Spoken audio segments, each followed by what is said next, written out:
All right. Good afternoon. We're going to wrap up with our final media availability here this afternoon. We've now been joined by Trevor Bayne, driver of the number 6 EcoBoost Ford. And Trevor, welcome home to Tennessee.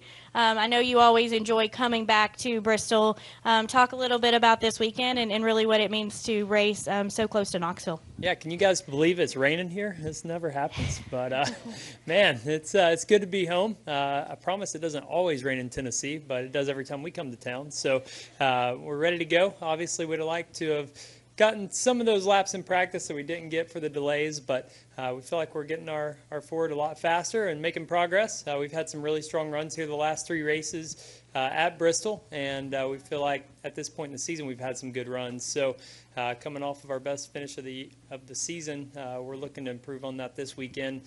We feel like this is probably one of our best shots to win a race, to get into the chase. Bristol presents a lot of opportunity for strategy.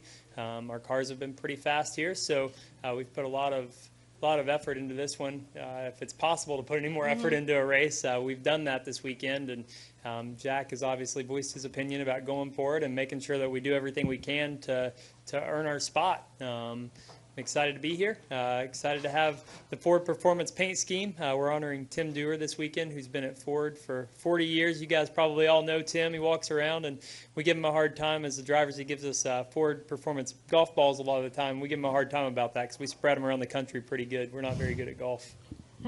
All right, we'll go ahead and take questions for Trevor. If you have one, please raise your hand and state your name and affiliation. Who wants to start us off? Quiet bunch. No doubt. I scared everybody. The rain must already. be getting the best of us. Okay, we're going to start with David over here. David Swope, ESPN Radio Albuquerque. Trevor, with Toyota having a new body last year, and of course Chevy mentioning, any thoughts on whether we're going to have a Mustang anytime soon in Cup? I mean, obviously bodies are something we're always working on. We want to stay current with the production vehicles, and we want to stay as close to the competition as we can on the racetrack. And I know that Ford is doing their best to make sure that we have everything we need on the racetrack. And they haven't given me a timeline or anything like that as to when we could expect a body. But obviously, when you see other manufacturers unveiling, it comes up in our driver meetings and Ford meetings and things like that. And it's a discussion. But we want to make sure we do it right and have a great looking car on the racetrack, one that can perform. So I know Ford is definitely discussing body stuff with all the new releases. All right, Woody, go ahead. Woody Kane with MRN. Trevor, just curious about off-week plans for you. I know Ricky likes to go looking for a race wherever he can find one, but you with another young one now, you got a staycation in mind, or what's going on? We should. Every time we go to or have an off weekend, we leave and go somewhere on vacation, and we're like, man, why did we leave? We should have just stayed home for a little while and enjoyed where we never get to be, which is home. But this time we're going to go on vacation again. My wife and I were talking yesterday, and we realized we haven't been on a vacation, just the two of us, since Ellie was born. So that's been almost 2 years now. So we're ready to go on vacation together. You know, race season just gets so hectic, and you know, our other off weekend is Easter, so we go home and spend time with our family. But we've got a little boy and a little girl, and our little boy doesn't sleep great, so we're just looking forward to like 3 nights of sleep, and that's probably all we'll do. But we're gonna go and leave them with our parents and have a good time. All right. Any additional questions for Trevor? This is too easy, guys. Come on. Come on. No, I'm just joking. Don't make it hard on me. No, all right. Here we go. Sometimes they just need a little encouragement. That's right. Camden Lazenby for RubbingsRacing.com. Bristol's your home track. I mean, what would it mean for you to get a win or even a top 5 here? Just put that into words for us. Top 5 would be awesome, but man, we need that win. So that's what we're pushing for. That's what we're hoping for. Last weekend, you know, it felt good to get a top 5, but we were third going into turn 3, and I could see the leaders, and I sailed it in there trying to go for it on the top, and it didn't stick. But third or fifth is no different to me. When you got to shut the win, you got to go for it. And same here. You know, if we're in that situation and we can go for a win, I think you lay it all out there. And if you don't get a top 5 because you went for it, then you have to go for it. But Bristol is really special to me. As you guys know, it's where I started watching racing and became a race fan and always wanted to race here. So to win here would be really cool. I think this would probably be my favorite place to get a win at, just because all of my friends and family here, and I think the victory lane's pretty neat on top of the building, and just the atmosphere of Bristol is so special, so cool. I think a lot of drivers, even if you're not from here, would love to win at this place. And it's a tough racetrack mentally, physically, on the cars, trying to take care of your equipment, strategy stuff, pit stops are really important. So a lot of things can go right or they can go wrong, and we're hoping that we're on the good side of that, and we can do what we need to do and earn ourselves a spot in the chase. All right, Woody has a follow-up question, then we're going to go Mark and Kenny. Go ahead, Woody. Trevor, last week after the top 5 at Michigan, you mentioned how you guys pretty much have to throw Hail Marys now and try different things to try and get there. At a short track like this where, if you pit early or something like that, you're going to lose a lap. How does that change your thinking? I mean, obviously you still have to be aggressive, but what kinds of things can you try here? Well, I mean, we're building up our confidence. If you watch Indy and see how that played out, it could have been a win there. Michigan, the same thing. A lot of people don't realize that we were good on fuel to the end there as well until the caution came out. It would have been a tough battle to hold off Truex. He was coming fast, but we had a shot to do that. So Matt is doing really good at calling the races. We spend a lot of time talking about strategy. We feel like that's our strength, and we have to make the most of it. I don't feel like I have a car that has the raw speed to go out and beat some of those guys right now, so we have to do better at other things if we're going to win races. You watch, Austin Dillon's win at Charlotte this year and how they were able to do fuel strategy and win that race. That's the kind of stuff we have to be looking at, is how can we, stay out at the end, do fuel strategy runs, or even, like we did last weekend, if we can take 2 tires and we feel like we're close enough on speed to make that work, you just put yourself in position. Bristol is a place where the best car doesn't always win. Guys that have good strategy, get track position, have a good restart. We saw that kind of last year when I got my top 5 here. We just restarted on the top a lot, and I was able to pick people off, and that's what you do. If you're 6th on the last restart, you got a shot to win the race, and that's the position we have to put ourselves in. Yes, sir. All right, Mark, go ahead. Mark Garrow, PRN. Trevor,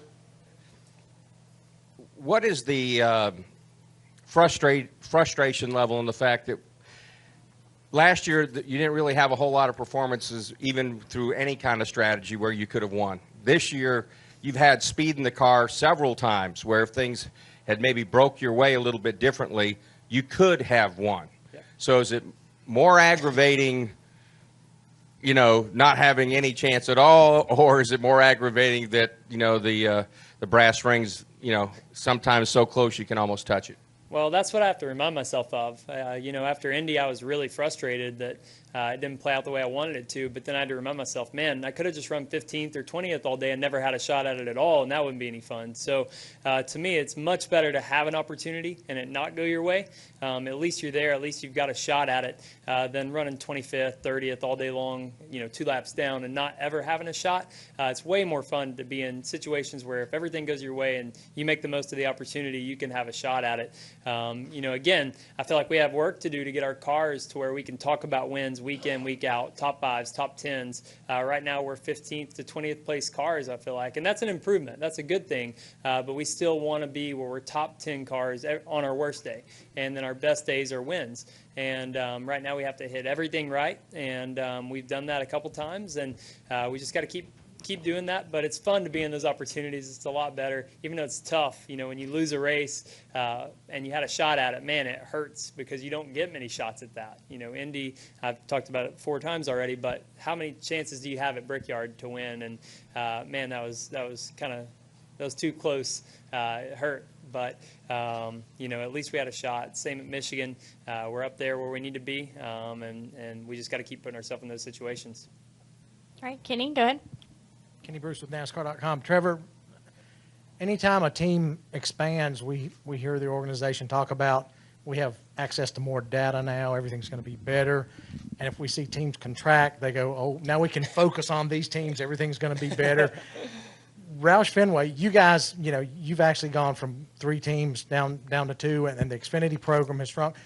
How have those changes impacted RoushFenway from where you sit? Yeah, all these race teams have really good sales and marketing teams that give us really good messaging points. So whether we expand or contract, it's always good news, right? And but in all honesty, I feel like Ricky and I do really well working together as teammates. I feel like our crew chiefs do well together. Our whole organization is more streamlined. It's more focused, and that's due to a lot of changes, not just 2 teams. But this season, I feel like we've had growth, that we've performed better. Ricky's got 2 wins this year. Our Speedway program gave me shots to win. My car was really fast. And, I feel like we're just executing better. We're able to focus on that. There's still areas we need to improve on that going to 2 cars doesn't fix, right? But what it does do is allow us to implement things a little bit quicker, get them in the cars. When you're doing 2 cars instead of 3 on Monday, if you come up with something that's the next latest, greatest thing, you got to have it by that weekend. And if you got 3 cars to do, it's a little bit tougher.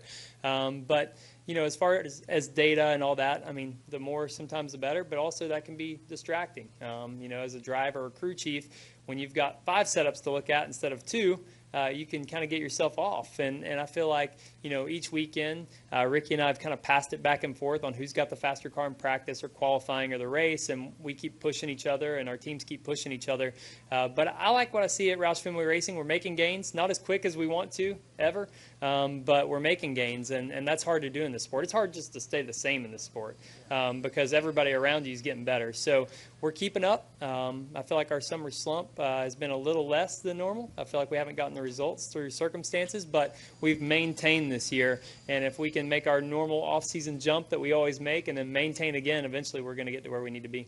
Okay, one other thing for Monday, any plans to attend Eclipse watching parties or anything? I'll be in Knoxville, so I'm going to go put myself in the traffic and drive around with a Weldon helmet and see if I can't look at the sun a little bit. So that's what everybody says to do. I don't know how my retinas are going to like it, but man, I was expecting it to be like complete dark. You just look up at it, and everybody's like, no, you cannot stare at the sun. So, yeah, get out a Weldon helmet, I guess. Yeah, same thing. Good. I'm glad I'm not the only one. Thank you, guys. All right, well, we got one more over here in the blue. Matt Corson with the RacingExperts.com. Entering Darlington, has it been very kind to you the last couple of years? Can you just talk about your mindset entering Southern 500 race weekend? Yeah, last year at Darlington was really tough. We lost an engine pretty early in the race, but I did learn a little bit during that race. We were running around on 7 cylinders, and I started that run right with the 48. And he ran away from me, obviously, when I was on 7 cylinders. But at the end of the run, we actually caught him back and passed him on 7. And I realized how important tire management is there. Not that I didn't already know that, but the fact that we could catch a car as fast as a 48 on 7 cylinders it blew my mind. So going to Darlington this time, we're obviously really trying to implement that, backing up my corners, making sure that I get to the gas early, saving tires, working on stuff like that. But Darlington's not typically one you can save fuel at because tires are so important.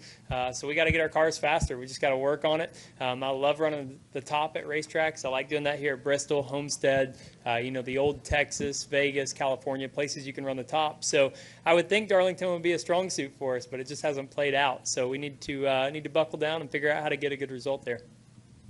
All right, Trevor, thank you for your time. Best of luck this weekend. Thank you all.